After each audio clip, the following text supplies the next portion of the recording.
So Pat, yeah, I suppose we'll just, if it's okay with you, we'll just talk a bit on the subject of grassland management on the farm. Say, I suppose starting with this bit of infrastructure here, there, the underpass. I suppose main reasons or why was this put in? I suppose one of the main reasons for this was reduced stress. Okay. Yeah. It's very, you wouldn't believe it, but it's very stressful to have to cross a road twice a day. Okay. You know, and I used to find in particular even when you weren't here, when I'd have maybe relief milkers or staff crossing the road or whatever, and the shoulders of the year then would be dark and it was just stressful. Yeah. The thought of it, like, you know, the thought of the cows being crossing the road there, and if somebody, you know, I'd be always concerned if they didn't put up a bollard on the road or somebody came down the road too quickly or whatever. So that was one of the main reasons, stress, yeah, and myself. And then, of course, just to make life easier, you know. So, yeah, we put this in, Jesus, I think it went in 2018, I think. Somewhere around there. Yeah. Big investment at the time, cost a lot of money. Like, it's funny, like you think, like I think this cost probably around 80,000 at the time, and there was no grant for it. I think there was a grant now, which is great, but there was no grant at the time. So I could have done a lot with 80,000 euros. Just put in this for 80,000, yeah, a lot of money. But it's definitely, You don't regret? Don't regret it. Without doubt, one of the best investments I made on the farm. Because now, this side of the road or that side of the road, it's the one. Yeah. It's the same. So, 80,000 over the whole farm, it's not massive, and for that lack of stress. Because we had incidents in the past where livestock got onto the road and X, Y, and Z, and then there's claims, and 80,000 doesn't go far when it goes down when it goes to a claim. Yeah. Do you know, and your insurance and everything, and people say, oh, your insurance covers that. Yeah, but they load you afterwards. Do you know, so 80,000 is small in the scheme of things when you're talking about crossing the road twice a day, and the exposure from that of, you know, or you know, basically of claims or X, Y, and Z. So, yeah, that's why we put it in. We put in these few steps here as well. Yeah. They went in later, actually. We had it just sloped up. But what was happening, the whole from up here, all the crap off the cow road was coming down here, and we couldn't keep it right. And you're trying to scoop it out. Yeah, and it was just a disaster. It was come to a year, and there was this much crap here. Yeah. And we put in these steps. They're actually, I got them off CIE. They're actually rubber steps. I think they use them for level crossings and stuff. And I just had them on the farm, so I just used them to step it up. And what it means is, as you can see, the roadway now is raised. So the roadway, and there's a camber. Yes. Both sides, so nothing comes this way. This is the last way it can Yeah, come. exactly. So if anything up to falls, any water falls up there, goes to either side. Very good. So it's just, it works well. And then we just put a little ramp here for the quad. To be honest, a lot of cows use this, but some of the cows use this too. So I don't know which. I don't know. They do walk up ramps too, but they do use the steps. But yeah, well, that was the thing, because we were doing it, and they were like, oh shit, how are we going to get the quad bike up? Yeah. So I was like, oh yeah, well, turn it. Put it around. So it was just it was kind of an organic thing we planned. So we didn't do it with concrete, we just did it all ourselves with a few rubber mats, and we kept them rubber mats continue out there for 3 or 4 meters. But I'd say the rubber is very handy, especially when you're getting into the shoulders of the year when there's frost and things like that. Yeah, no, it works well. Yeah. No, it was grand, and it was quite an effective. Look, call it what you like, but it works. It works. So there's very little. We never have much problem now with crap in the underpass. The other side was just the lie of the land was better over there. It was just at a better level, so it kind of goes straight out. The ground level is a bit lower on this side, so we considered it, and we even considered one step here, and we still could do one step here maybe, but it's actually not bad. You can see it's raveled a little bit here, but no, underpass without doubt one of the best investments. Did it take long to put in? I don't know. I think we had to close the road for a couple of days. Okay. And there was a bit of planning and X, Y, and Z with it, but yeah, I suppose that probably a week from one end to the other, you know. And we did it, it's 4.5 meters. Yeah. You know, there was the option to go less, but we were milking 220 or 30 cows at the time. I just put it in 4.5 just to future-proof it. That's what, yeah. You know, yeah. just... You never know what could happen down the line well, with the just road. you don't know, and just I know what it definitely was. There is a significant difference in price for 3 meters or 4.5 because I think the size of the crane even they need to lift them in. Okay. But yeah, no, great job, fantastic job. Yeah. Brilliant. I just see the roadways, Pat. They're good weight and they're in really good condition. Would you mind talking a bit about the roadways here on the Grazing platform? Yeah, Liam, I suppose we just have a big emphasis on roadway and infrastructure. We spend a lot of time and effort trying to keep them right every year. We do a different section every year, and I just you have to have them. You have to have it right, and you have to have the camber right. Yeah. You know, it's very important. You have the camber, say, going left and right. Yeah, always. Done Yeah. that, or? Well, I didn't always do that, but Okay. some of the digger drivers would a lot of time when we were doing it before with shale would have always wanted to do it one way. Okay. But what I found was it didn't work. You know, for that width of road. No, that's not super wide. It's 5 meters or whatever it is. But it just when it rains. It's like the rain washes the road. There's never an issue. It never, you know, normally with other roadways when it rains they turn shitty. With these, when it rains, they actually they clean. Yeah. You know, like I see there are turns. It nearly looks like a tar road when it's It clean. does, yeah. And you can even just underneath the boot there's no sharp. No, well, it's 3 mil dust. I always use 3 mil dust. Okay. And yeah. Even I tried 6 mil dust and I thought it was a bit too coarse. Okay. So it's 3 mil dust, and as you can see, it's nearly like tarmac. It is, yeah. You know, like it's because there's a good foundation and the camber. Now, like that roadway was done. What was that done? The year before last, I think, and it wasn't just since. But it cleans, yeah. Yeah. It works, yeah. And say when you are like, how do you dictate where you're going to put the roads on the farm? Like this is obviously a main one straight up to the yard. Yeah, this is the most used. This is the most used So road that, on the farm. Would it be always this width, or would you go narrower for spur roads? And Generally, we'd be thereabouts. Like even down, you know, 4.5 would be the narrowest we go, where you'd be just going up to the last 5 hectare paddock or something. Yeah. You know, and even at that, because if you've 250 or 300 cows coming out a gap and it's only a narrow road, sure, they're going to make bits of it. That's it. You know, as in the one, and it's not they won't make bits of the road, it's the actual, that volume of cows coming out, they'll hurt themselves. Absolutely. You know, it's, but, and as regards decisions for roadways, it's just every part of the farm has to be accessible.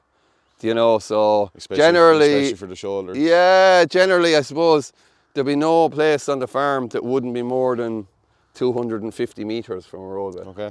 You know, thereabouts, you know, 250, a lot of them less, like, but, and you know, it just means we can go to any part of the farm at any time of the year. And just with the water trucks, like, I suppose some people try to have one truck in the middle of these paddocks.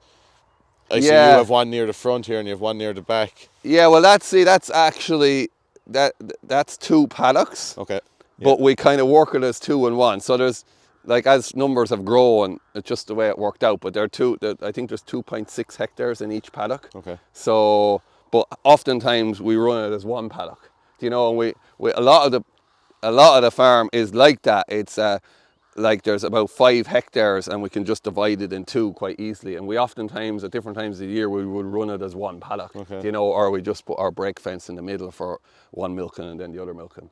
So, but yeah, generally the way we work the water is kind of 150 meters or so from the furthest point, or 100. So, you know, but water is so important. Yeah, absolutely. And water, it's crazy the importance of water, you know, and the closeness of it, because you'd see it if you didn't have a water trough up at that end of the paddock and you only had one down here, you know, they'd be all, when you come to get the cows, they'd be all to be all congregating around the water. And I suppose then, like when you're grazing, different times of the year you're on off grazing, or you're doing back fence and. Yeah, well, exactly. If, you're always close to it. You're always Yeah, no, very good. So I just see, Pat, like that's looks to be freshly cut. That's obviously one of the grazing paddocks on the farm. I suppose why is that cut out, or I suppose that's that was actually surplus. All the grazing platform here, which consists of 86 hectares, is all grazing. Okay. We don't aim to cut any silage here. It's only just surplus, basically. Because so what would have made the decision to cut this? Yeah, well, so our average farm cover was probably heading for 800. Okay. And this was and this was a paddock that actually wasn't mowed at all yet this year. Okay. And it was just one that was earmarked for surplus if we had surplus at some stage. And sure, we did this year. To be honest, we've had surplus, regularly enough. But so and it was basically when we did a pasture walk, and our average farm cover was around the 750 or so, and this was, to be honest, this was still sitting around 1450. Okay. Yeah. Cover of 1450, which wasn't bad, it was fine, but it was just, we made the decision at that stage, no, do you know what, we'll leave that and we'll skip on. I find you have to make your decision early. You have to be looking into the future. You have to pick your paddock when it's at 1450 or 1500, not when it's at 2000. You pick your paddocks early, so you're looking at your average farm cover and you're deciding. You can see how the generally average farm cover dictates an awful lot for me. Okay. So I'm always watching that. Your ideal average farm cover would be around 650 or 700, but depends on growth rates. So, and of course your pre-grazing cover would be double that, would be 1350 or whatever. So.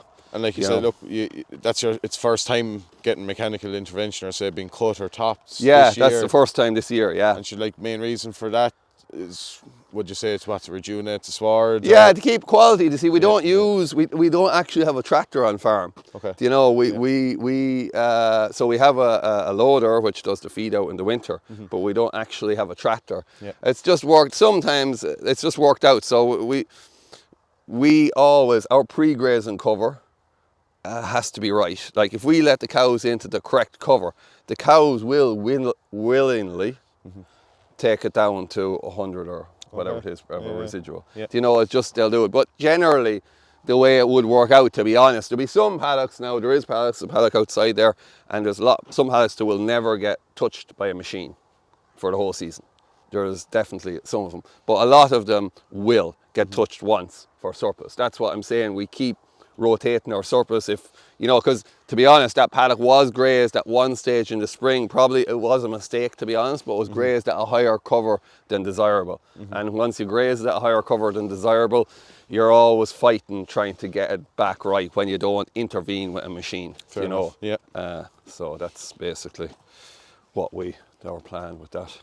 And so you are, I suppose, just looking at those decisions, Pat, that you're making, you're obviously very into your grassland management here on farm. Is it very important to your system?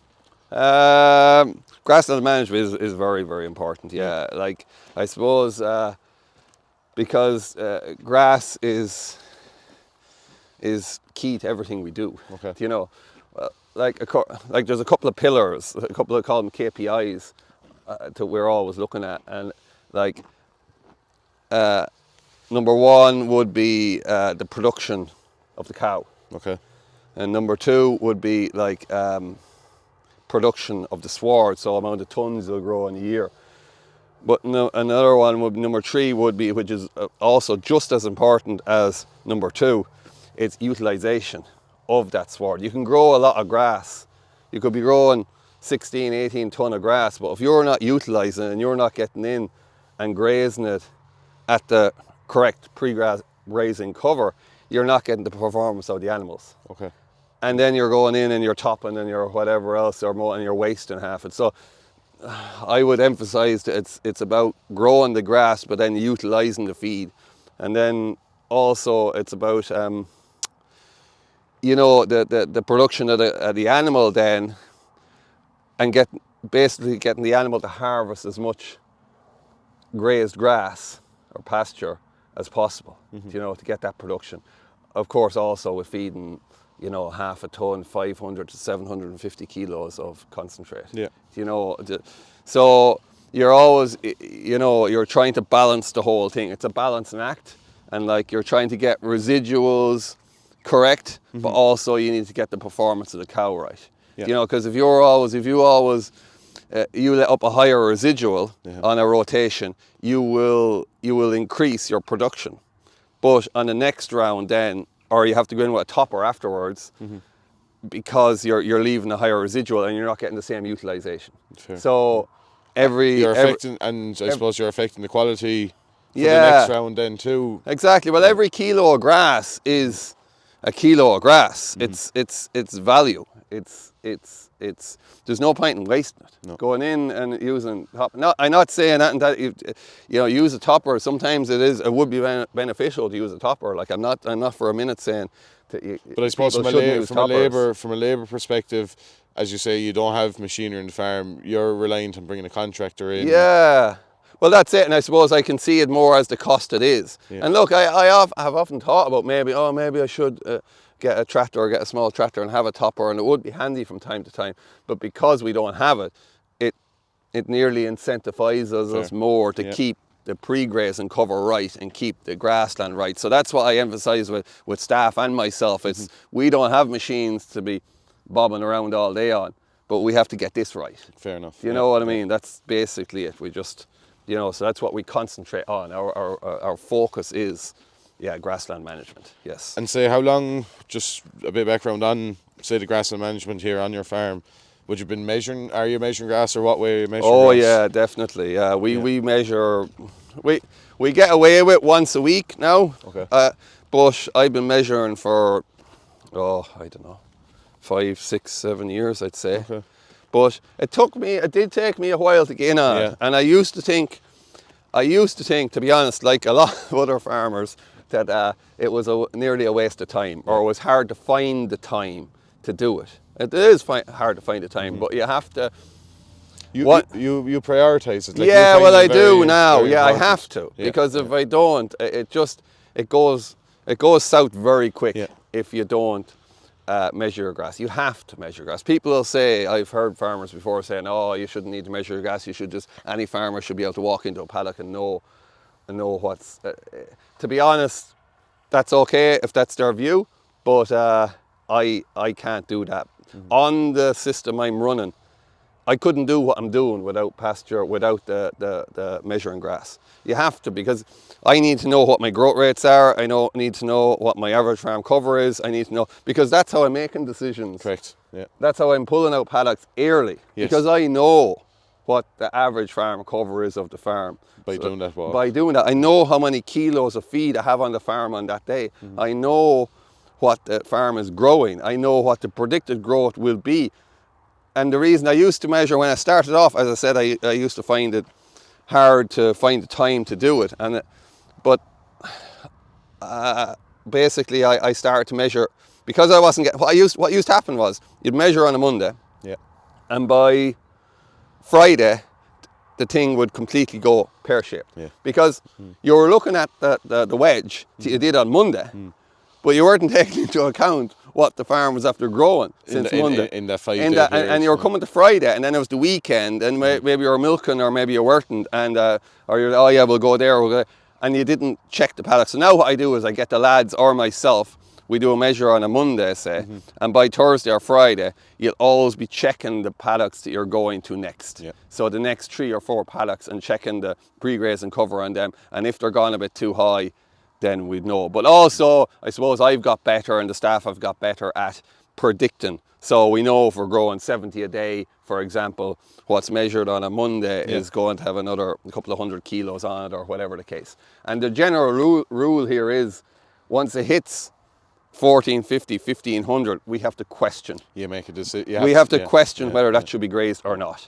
That's, that's the big thing. You need to question it. Should we really be in here, or should we not? If there's enough ahead of you, like as you say, if the growths are good, you have options. You know, like would it? I suppose when it comes into those times of the years, when you have adverse weather conditions, like I suppose like you look at the last 2-3 years, we've had very wet years, or we've had drought scenarios and things like that. Would you still find that a challenge to make those decisions on those 1500s? No, it actually, once you keep, the funny thing is, actually, and a man said to me this a long time ago, but it's actually easier. On the worst type of years, when it's raining the whole summer long, and the same with difficult springs, and the same with everything, if you're keeping measuring your grass and you're actually going in to your correct covers, Yeah. it's easier than because you're going even in wet springs, because you're not having these massive high covers where the ground is white afterwards and it's all exposed, and then you can't get back in. Whereas you're on a lower cover, 13 to 1500, you're in and you're out. You're in and you're out and you're gone, and the cows are in, they've grazed, and the ground is still green. If you're grazing, for example, my thing here always, if the ground is anywhere, I'll know. If I'm looking at paddocks, I could be here and the paddock could be, 500 meters away, and I'll know, oh shit, the cover was too high. Because I'll know by the colour of it. And that's what I tell. And if we do that and they're, oh yeah, okay, we've made the mistake, let's correct it now and move on. Do you know what I mean? It's not, whereas sometimes in the past you'd be there, oh no, it's okay, oh no, because I've made a plan, I'm going to stick to it, and that's it, and that's, change the plan. The plan's not working. You made a mistake, that's okay. Just acknowledge it. Just acknowledge that and move on. And it could be, and to be honest, it could be me who's made the mistake, or the farm manager's made the mistake, whoever's made the mistake, we all make mistakes, that's fine. It's part of business. It's part of it. Just move on, you call it and you say it, move on. It's like, you just need to own it, basically, own your... But I suppose just for some of the viewers that mightn't be into grass measuring or mightn't have as much experience as you, Pat, you're at it a while now, like, I suppose if some people need to look at is, you go out and do it on a Monday, it's like someone having a business, having a shop, it's like a stock take, effectively. It is, yeah, definitely. It's just a job that has to be done. Yeah. When you're serious about, return and business as a whole, it's something that has to be done, because you have to, as you say, it's a stock take. It's everything. The grass is everything. The grass and the production of the cow, as I said, like it goes hand in hand. Yeah. It's one is as important as the other.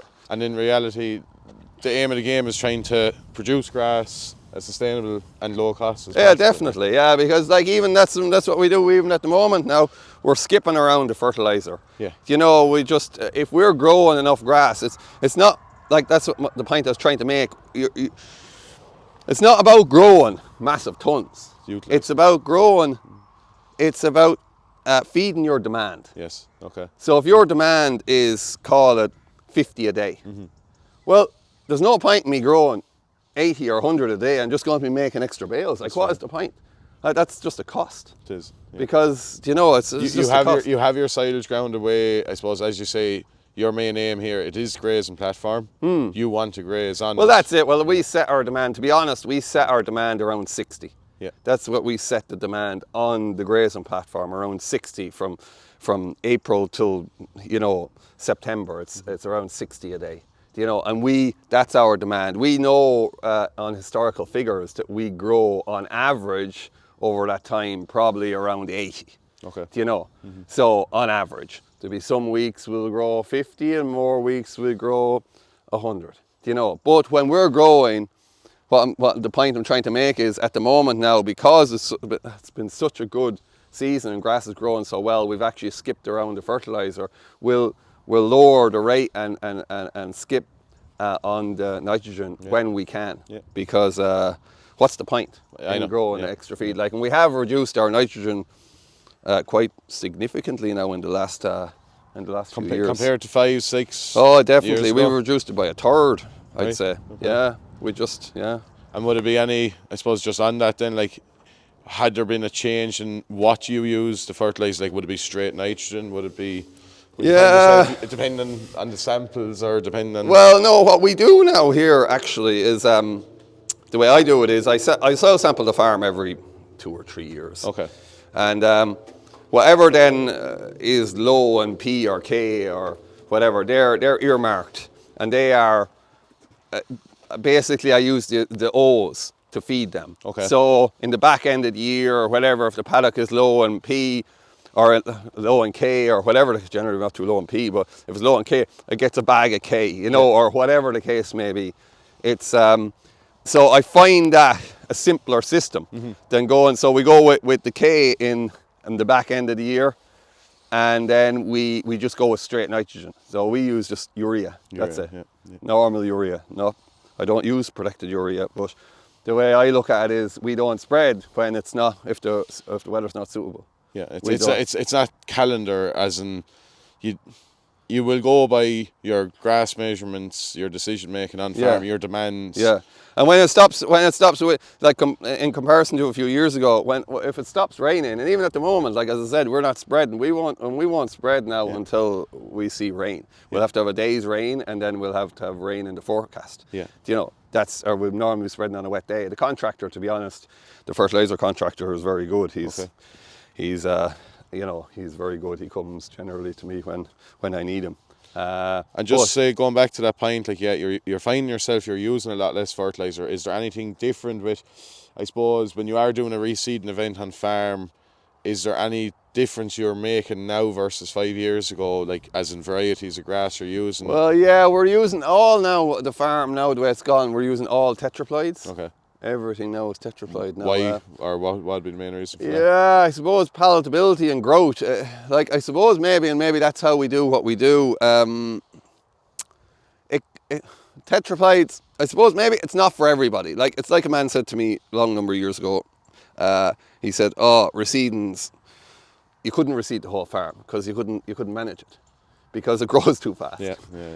We have an aggressive reseeding.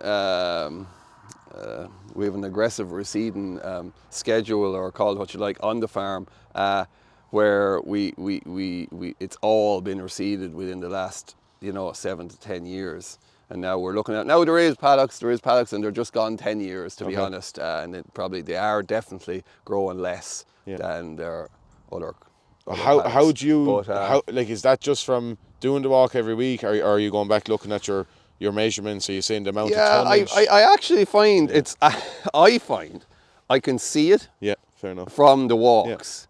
I don't even have to look at the figures. But that's fair and enough. I see, because I know by the grass, it's just slower. It's just that bit slower, and we're not going into them paddocks as many times. Like, we just literally, we don't go on a rotation as such. We just go off the wedge, and we're just going this paddock, that paddock. You know what I mean? We're generally going where the grass is.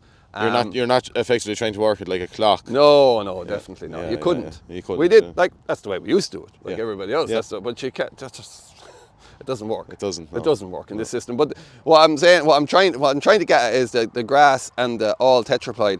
It's probably not, unless you're doing it like we're doing it and measuring every week and keeping your finger on the pulse of the farm. It won't work, because it will get away from you, and it probably, you have to be grazing it at that 1300, to get it right. But like, it'll change from 1300 to 1800 very, very fast. Absolutely.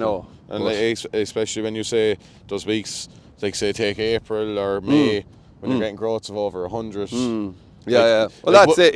I suppose. And but what I do find is you're growing more grass into the shoulders, way more into the shoulders. Like, the newer grass is just growing at lower temperatures. As simple as that. Like, and it's just, and the quality is there as well.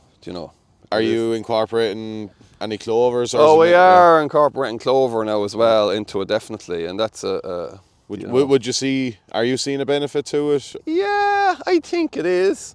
I think it is, and I think, to be honest, I think as we've reduced our nitrogen use, we see the clover thriving.